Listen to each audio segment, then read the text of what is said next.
Isometrics are the answer for getting stronger and avoiding injury.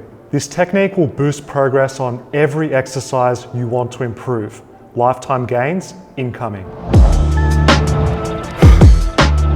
What's up everyone, Daniel Vadnal, Australian physiotherapist, here for Fitness FAQs. Let's talk isometrics. A static isometric is when we hold a joint angle with zero movement. Our muscles are creating tension at a fixed length. They are not shortening or lengthening.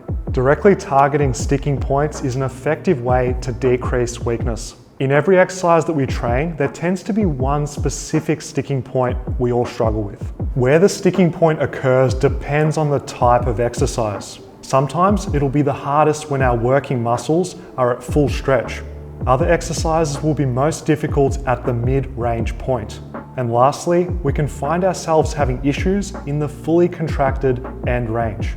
Generally speaking, the start, middle, or end is where form tends to break down. Sticking points are normal when we train dynamic exercises using a full range. It's something we all experience. The problem is most people never spend enough time working directly on their weak links. We have a tendency to use speed, momentum, or a ballistic bounce to reduce time spent in the hard parts. A lack of time under tension at the sticking point means the body never learns how to overcome bottlenecks or plateaus. Static isometric contractions are the best way to get stronger at a specific point. We're generating high motor unit activation in the working muscles. Isometrics increase the neural drive between the motor cortex in your brain and the position in question. With isometrics, we're able to create the necessary stress, which usually gets skipped with regular reps.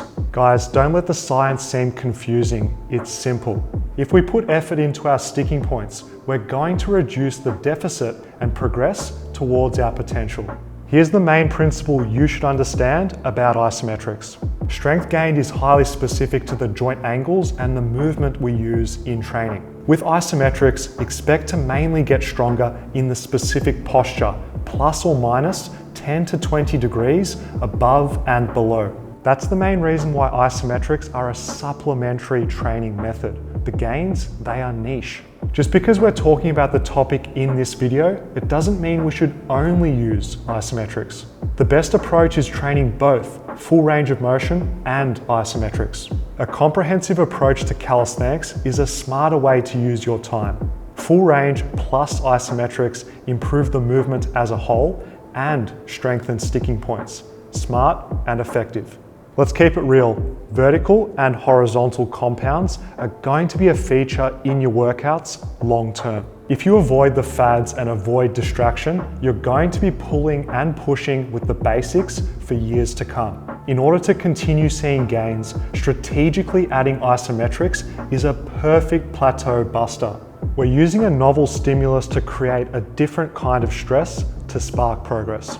We're improving the movement pattern, stimulating the nervous system, and generating productive fatigue to make the body adapt. The major advantage of isometrics is injury prevention and technique. Pausing during full range calisthenics is valuable for everyone watching. We are forced to use correct exercise technique, which ingrains optimal habits. Isometrics have the added component of manipulating inertia. We are intentionally stopping and starting, volitionally creating tension to master our body through space. The key is remaining active during the isometrics, contracting your muscles. Passive isometrics are not effective. The reason for this is because we're resting on our joints. Because we're paying attention to tempo with our isometrics, our chance of injury is reduced. This strict training style is one of the best ways to reduce overuse pain and injuries. Contracting our muscles from a static start uses brute strength because there's no elastic recoil from our tendons. The only downside is it's a hit to our ego, reps, and our performance is going to drop. Don't worry because you're getting a massive neuromuscular stimulus in a way which is sustainable. Here's how to effectively use isometrics in the real world. Include a 1 to 3 second pause with dynamic full range calisthenics. Most exercises will benefit from this technique used at the start or the end of each rep. Apply this technique and I guarantee you're going to get bigger, stronger, and master the technique of any exercise that you choose. All right, everyone, click here for a free pull-up isometric workout, and I'll see you legends next time on Fitness FAQs.